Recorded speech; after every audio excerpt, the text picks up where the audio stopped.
Hoje, o nosso assunto aqui é o profeta Amós. E então, diante do profeta Amós, a gente vai falar sobre sua época. Metade do século VIII, depois de longos anos de vassalagem e humilhação, o Reino do Norte entra num período de prosperidade. Este bem-estar, porém, escondeu uma decomposição social. A gente já tem falado sobre isso, tocamos nesse assunto na semana passada, em que a sorte dos cidadãos modestos era extremamente adversa e o Estado pouco ou nada fazia para mudar a situação de tremendas injustiças e de contraste brutal entre ricos e pobres. Por exemplo, vamos lá, a gente está tendo essa alta no combustível aqui no Brasil. De um lado, nós temos o consumidor da Petrobras. Do outro lado, você tem o acionista da Petrobras. A crise está aí? Tá. O petróleo está caro? Tá. Mas dependendo de que lado você está da Petrobras é uma situação, entende? E aí a gente observa que assim, lucro está tendo? Tá. Superavitário? Tá. Mas a pergunta que se faz é, e a qualidade de vida do povo, considerando que a Petrobras ela não é privatizada? E então, nós olhamos para essa situação aqui e vemos, né, que havia uma certa prosperidade, mas o rico cada vez fica mais rico, o pobre cada vez fica mais pobre. E é interessante que isso não é de hoje, não é de hoje.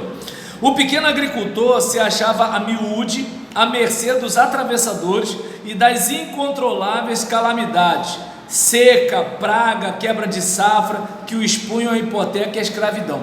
Então observa bem, a vida do agricultor é uma coisa incerta. Por quê? Por exemplo, vamos lá, você trabalha com cadeira de madeira. Você foi, comprou a madeira, cortou a madeira, montou a madeira, vendeu a madeira, acabou.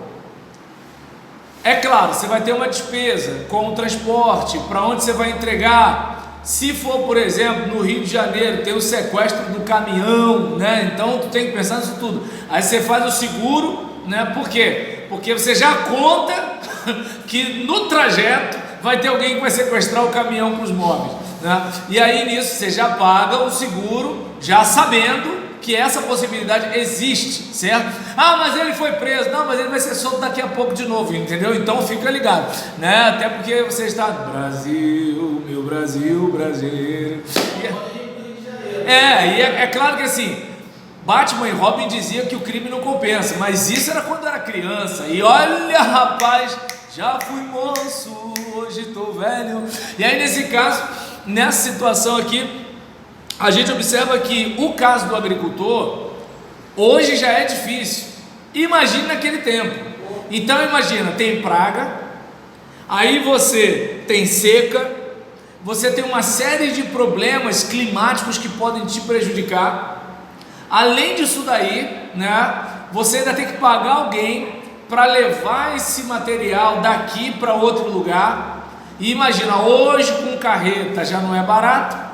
Hoje com carreta já estraga, hoje com carreta já tem assalto, hoje com estrada, né? E graças a Deus, pelo menos assim, o ex-ministro da infraestrutura fez um trabalho muito legal nas vias e ferrovias aqui no Brasil. Mas assim, ainda assim, com estrada a gente tem problemas, né, para transporte. Imagina no tempo que o transporte era mais lento, em que não tinha câmera para fiscalizar onde era a mancha criminal, né, que podia ter mais coisas assim. Então numa situação dessa, o atravessador cobraria muito mais caro. Então diante de uma situação dessa, nós observamos que esse sistema duro em si mesmo piorava pela ambição dos ricos e dos comerciantes, porque é aquele caso, né, o comerciante ele compra por A e vende por B. É como aquela situação, imagina, vou pegar a minha realidade. Eu comprei o meu carro a R$22 mil, se eu não me engano, acho que foi 2014 ou 2015, alguma coisa mais ou menos assim. E aí nisso eu paguei a prestação. Então, ou seja, foram 48 meses. Então ele, de 22 mil, ele foi para quase o dobro. Aí nessa situação, chega, por exemplo, nessa realidade que eu passei, vendia 10.500. E aí, por exemplo, quando o cara que vendeu para mim por 22, por quanto ele comprou? Entende? Para vender para mim por 22, ele deve ter comprado mais barato.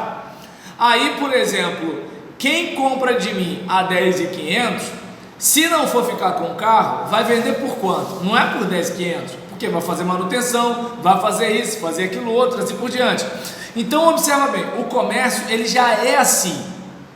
Agora, digamos que de repente, além disso, tem aquela situação de você, por exemplo, vou botar alguns 9 fora aí para dar uma melhorada na situação.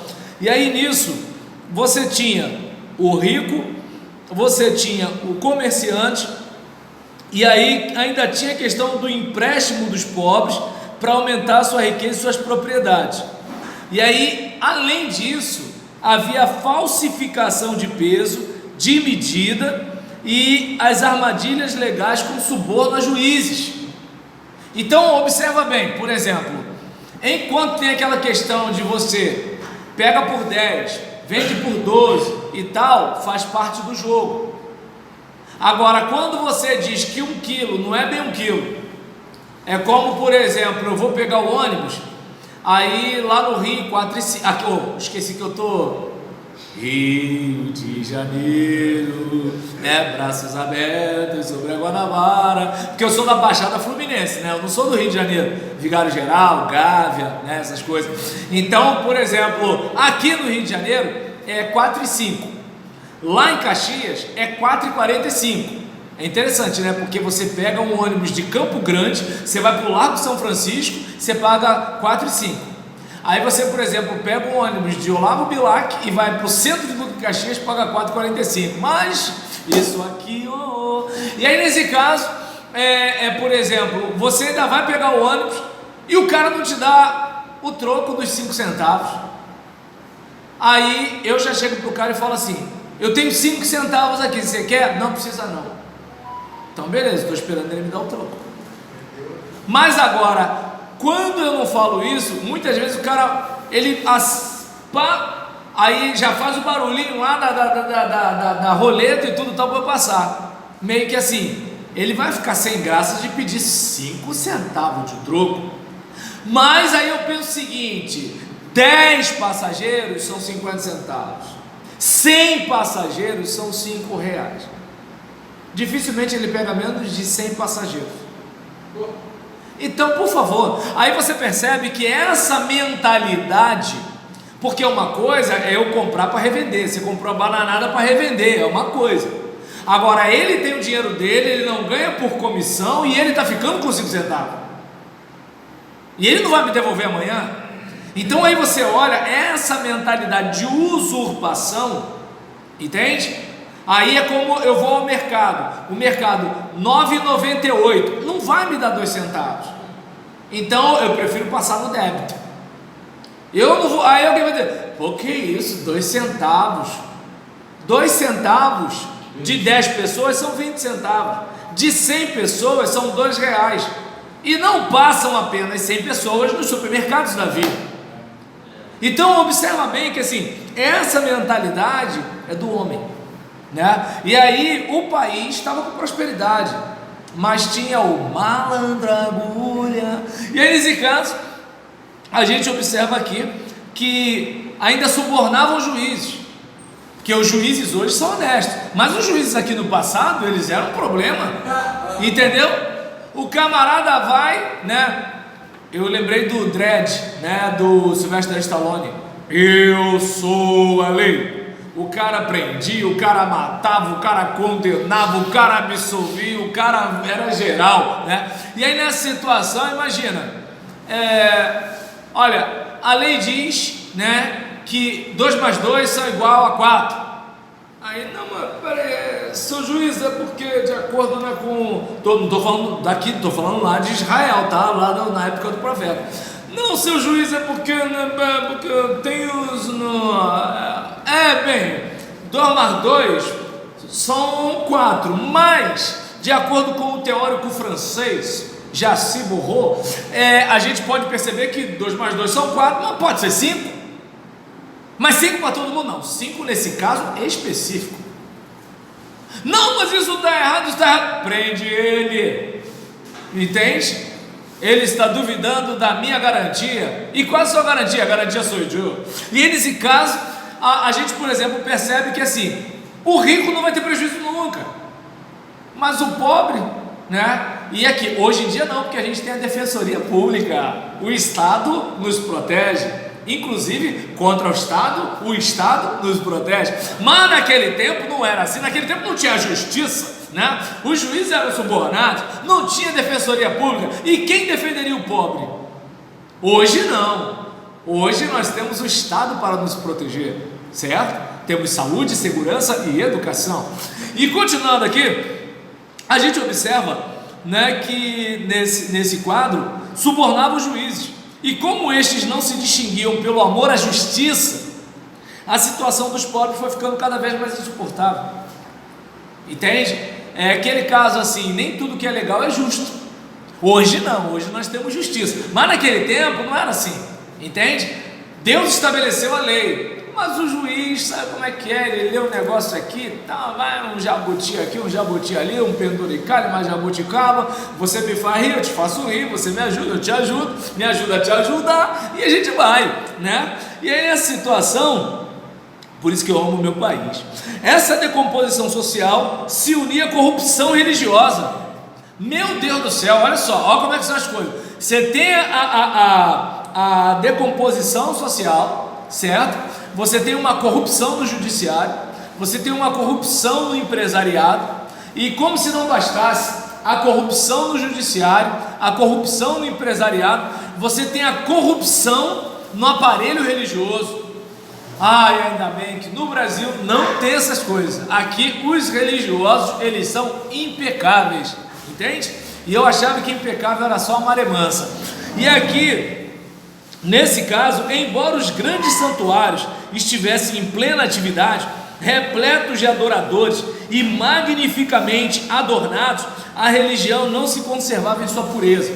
Ou seja, nos símbolos, nos ritos, nas narrativas, tudo era muito bonito, mas na prática a teoria é outra, né? E aí nesse caso, muitos santuários eram abertamente pagãos, fomentando os cultos de fertilidade e a prostituição sagrada.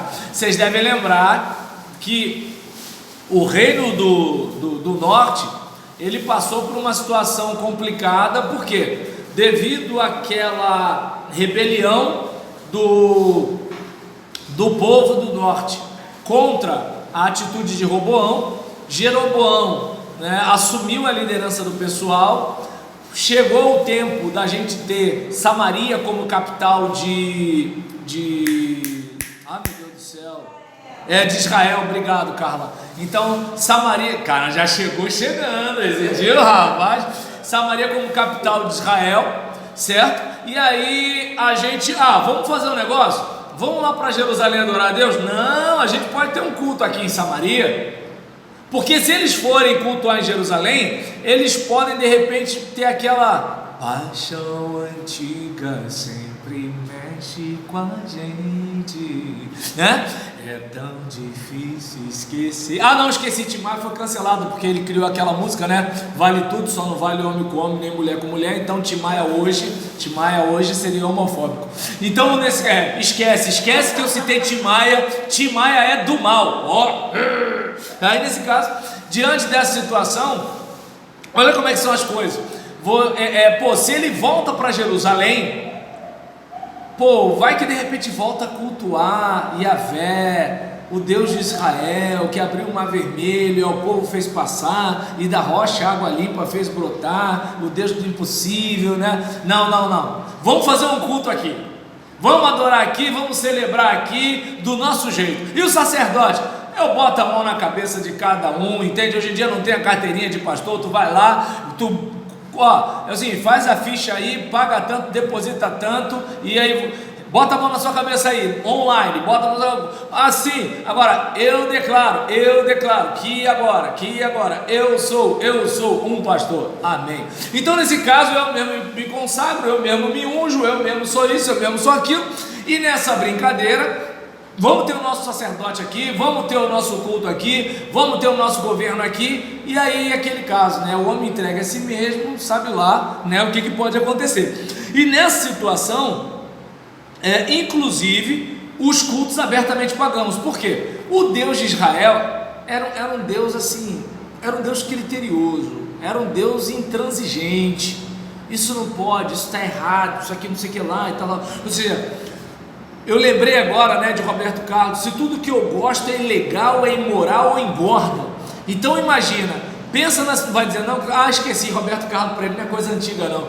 Então nesse caso, né, aí por exemplo, a gente tem inclinação para o que não presta, aí vamos adorar uma divindade que gosta do que não presta. Aí fica tudo bacana. Eu adoro uma divindade que já gosta de uma pouca vergonha, eu gosto de uma pouca vergonha. Aí junto o que a divindade quer, junto o que eu quero, a fome e a vontade de comer. Oh rapaz, que vida boa, lelê. Aí nesse caso, nessa brincadeira tem culto pagão. Aí o povo vai que vai. E aí nessa situação, né, olha o que a gente faz para vocês não dormir na aula, hein? Então aí nessa brincadeira, aí tá essa correria, né? Aquela situação toda, culto pagão, culto de fertilidade, e aí tem aquela situação, né? Então, fulano transa com fulano em nome do Deus de fulano, para quê? Para ter fertilidade lá na frente? Pô, mas essa é minha mulher. Não, cara, aqui não, isso aqui é tudo religiosamente, entende? Aqui é tudo na paz e no amor, entende? É tudo, né, no louvor e na adoração. Isso aqui não, isso aqui não é patifaria não, isso aqui é o culto da fertilidade, entende? E aí nessa situação, a gente tem a prostituição sagrada.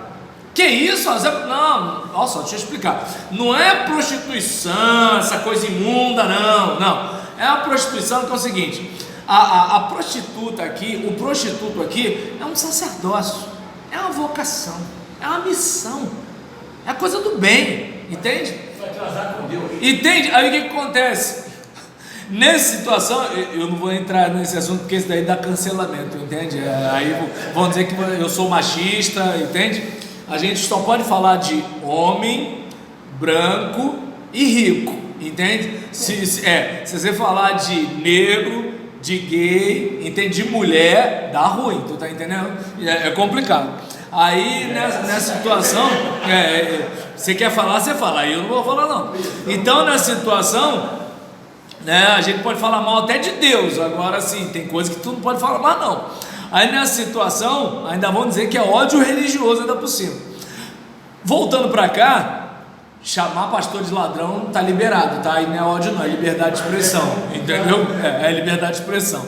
Então nesse caso aqui, muitos santuários eram abertamente pagãos, fomentando os cultos de fertilidade e a prostituição sagrada. Outros, a maioria, embora se apresentasse como santuários javistas, né, culto a Javé, cumpriam uma função totalmente negativa: aplacar a divindade com ritos e sacrifícios que garantiam a tranquilidade de consciência e o bem-estar do país. A isto se acrescentava ainda uma visão totalmente errônea da religião israelita. Os benefícios de Deus no passado, eleição, libertação do Egito, aliança do Sinai, não favoreciam a generosidade, mas a segurança e o complexo de superioridade. Ou seja, nós somos o povo de Deus, nós somos melhores que vocês, nós somos isso, nós somos aquilo. Já viu aquele crente que ele fala como se assim: ah lá, esses ímpios, esse não sei o que lá, eu sou filho de Deus, mas tu é filho do diabo. E o cara parece que fala com gosto, sabe? Tu tá entendendo? Não, e detalhe, o cara podia até dizer o seguinte: olha, de acordo com as escrituras, só é filho de Deus e tal. Olha, queria que você soubesse que de acordo com a Bíblia, eu até entenderia o cara, mas não, a pessoa fala com prazer, cara. Se bobear, cai até uma saliva aqui, o cara tá babando de prazer. Ele gosta de falar isso, entende? Aí soube de fulano, fulano caiu, fulano, mas também, lembra como é que era aquele pastor? Ha, nunca me enganou. Em vez de chorar e falar assim, pô, meu irmão tropeçou, ele se iludiu, né? Ele deixou, né, o orgulho subir a cabeça. Meu Deus, me guarda para isso não acontecer comigo. Podia ter essa atitude, mas não, o cara tem prazer, entende? Então, um sentimento de superioridade, certo? E aí, a aliança com Deus se converteu em letra morta. É aquela pessoa que fica citando o texto, mas ela cita o texto, mas aquele texto não a constrange, aquele texto não penetra o seu coração, aquele texto não faz ela ter a oração do publicano. Lembra da oração do fariseu e do publicano? Enquanto o fariseu ora, obrigado meu Deus, porque eu não chuto meu cachorro, eu não bato na minha mãe, eu não xingo o palavrão, eu não traio a minha mulher, eu não jogo no bicho, eu não bebo cachaça igual esse miserável aí. Obrigado meu Deus, porque eu sou dizimista, obrigado porque eu sou ofertante, eu vou todos os cultos da igreja, eu não sou igual aquele feiticeiro. E aí o publicano abaixa a cabeça, bate no peito e fala assim, eu não tenho condições de levantar a cabeça para orar. E aí Jesus fala, qual dos dois voltou justificado para casa? Aí é que está a questão. Tem um pessoal que sabe tudo de Bíblia, mas não pratica o que sabe. Tem um pessoal que sabe até pouco, mas se empenha para colocar em prática o pouco que sabe. Então é aí que está a questão. E aí a gente olha para cá e vê esse pessoal na letra morta, certo? E aí é nessa hora que entra o profeta. Por quê? Porque o rei é um político, então a preocupação do rei é o quê?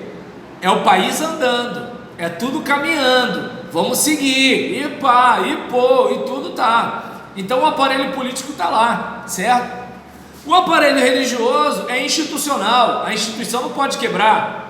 Tem que ter os animais para o sacrifício, tem que ter o povo animado, porque senão o povo desanima, a igreja esvazia. Então, né, vamos lá, vamos de certa forma entreter o pessoal, vamos fazer uma coisa tipo um Domingão do Faustão, para o pessoal ficar animado e querer voltar, né? Uma coisa mais ou menos assim, a gente não pode deixar a igreja perder para o parque de diversões. E aí nesse caso, vamos tentar manter o esquema. E aí aquele caso, o profeta não dispõe da estrutura religiosa, não dispõe do poder, do poder político, né? E aí nesse caso, a única coisa que ele tem é a unção de Deus no seu ministério. Então ele pode ser preso, ele pode ser morto, ele pode ser ignorado, ele pode ser achincalhado, ele pode ser escarnecido, ele pode ser espancado, ou seja, ele tem uma coragem que vem de Deus, mas nada, ele não tem onde se encostar, ele não tem onde se abrigar, ele não tem apoio, ele não tem suporte, ele só tem Deus e vai com a cara e a coragem, e muitas vezes morre, é preso, é espancado, porque o mesmo Deus que sustenta a profecia é o Deus que deixa o profeta sofrer por amor ao seu nome, entende? Então é por isso que é importante a gente parar para pensar. É um tal de eu profetizo,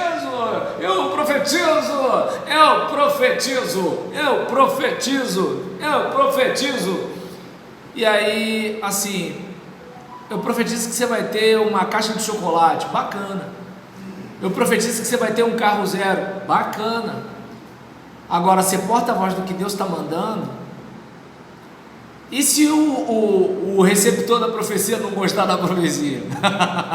Não é? Estou lembrando aquele episódio que você me falou, né? Então, aquele caso aí, o político chega, né, para ver se consegue fazer uma média com o pessoal, e aí nisso, e aí, o que Deus tem para dizer para mim? Aí o profeta fala, não vai sentar na cadeira. Aí imagina, aí o profeta fala o seguinte, ó, você já perdeu aí. Aí o político, opa, segurança, vai meu irmão, tá dando para entender? com quem? Então eu não sei se dá para perceber que é o seguinte, o pessoal quer ter aquela média com o aparelho religioso, a instituição de repente até faz uma média com o cara, o profeta não. Por isso que o profeta muitas vezes ele vai ter prejuízo, inclusive na religião. Então nesse caso aqui, a gente vê, né, que Amós, ele está vivendo nessa época, certo? E aí, nesse caso aqui, a aliança com Deus se converteu em letra morta, lembrada apenas nas celebrações litúrgicas, sem a menor influência na vida diária. O camarada, ele é um homem santo no dia do culto, mas ele é um pilantra no dia seguinte, na hora de fazer negócio. E aí, apesar de tudo, o povo esperava o dia do Senhor. Volta, Senhor, eu quero ver a glória de Deus, e pá, e bem. Já viu o culto de domingo à noite? É mó barato. Vem o levita. Quem é o levita? Da tribo de Levi? Não, é o estrelinha, né? Aí nisso, ele não vai para a escola bíblica, mas o pastor não é maluco de botar ele no banco, porque ele tem... A mãe dele é da igreja, a tia é da igreja, a avó é da igreja, a esposa é da igreja, a filha é da igreja. Tá dando para entender? Não, estou falando de Amós. Aí nesse caso, a filha é da igreja, entende? Aí tem, por exemplo, o pai dele é dizimista forte. E aí, assim, quem vai se meter comigo, rapaz? Eu sou a lei. E aí nesse caso, aí ele não vem na escola dominical, e de noite ele vai cantar sobre o Deus que ele não estudou. Olha que lindo.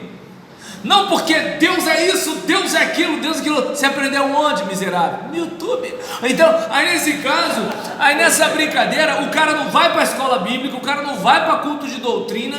Tá dando para entender? Mas ele é influente, ele faz, ele acontece, e fica por isso mesmo. Porque qual é o pastor que é doido de se meter com um cara desse? Então, ou seja, a liturgia é linda.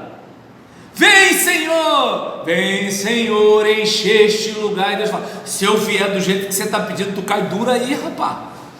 Entende? Aí nesse negócio, aí, na liturgia, o chão vai tremer, o céu vai se abrir. Na liturgia está maravilhoso. Agora, se os olhos de fogo aparecer, velho, não fica meu irmão. Então, nesse caso aqui, aí a gente olha para cá e vê que assim, eu quero o dia do Senhor, uma intervenção maravilhosa de Deus a favor de Israel. E aí nisso, eu não sei se dá para perceber, o que eles queriam era ser cabeça das nações. Era isso que eles queriam, entende? Então esse é o tempo do profeta Amós. E aí o profeta Amós vai que vai, cuspindo marimbondo. Então quem quer profetizar, lembre-se, vamos lembrar de João Batista. Foi homem de Deus? Foi. Foi usado por Deus? Foi. Falou a palavra de Deus? Falou. Mas ele acabou andando de Ferrari nas ruas de Jerusalém? Foi isso que aconteceu? E aí? A igreja dele foi a igreja que ficou em alta na internet? Qual foi o final de João Batista? Esse é o caso, Todo mundo elogia o apóstolo Paulo. Quem quer viver a vida do apóstolo Paulo? Chicote, prisão, escárnio. A igreja dele peitava ele. É só você ler 1 e 2 aos Coríntios que você vai ver. Ele passa metade das cartas dizendo que é apóstolo. Os caras não reconheciam ele não. Então aí imagina como é que é o negócio. Elogiar esses caras é mole. Quero ser como Jesus. Aí Jesus fala: o filho do homem não tem onde reclinar a cabeça. Jesus, eu estou no aluguel, estou querendo aí um casarão lá no Recreio, o senhor vem com essa de que não tem onde reclinar a cabeça? Pô, aí não dá, Jesus, pô. Entende? Aí não dá. É mais ou menos assim. Aí Amós parte para cima. Perdão, quem ia falar alguma coisa? Como diz aqui no capítulo 11, assim diz o Senhor: por 3 transgressões de Edom e por 4 não sustarei o castigo. Exatamente. Então é aquele negócio, Não falava isso o povo não. Agora o bicho vai pegar. Entende? Então, que a gente possa aprender, né, com o livro do profeta Amós e com a vida do profeta Amós, né, a respeito, né, de como lidar com a nossa época. Esse era o tempo dele. Esse foi o tempo que Deus o levantou. Esse foi o tempo que ele se dispôs a ser profeta da sua geração. Que a gente possa aprender com ele. Beleza? Então falamos sobre a época de Amós, segundo José Luiz Sicre, Introdução ao Antigo Testamento. No próximo bloco vamos falar sobre a pessoa de Amós.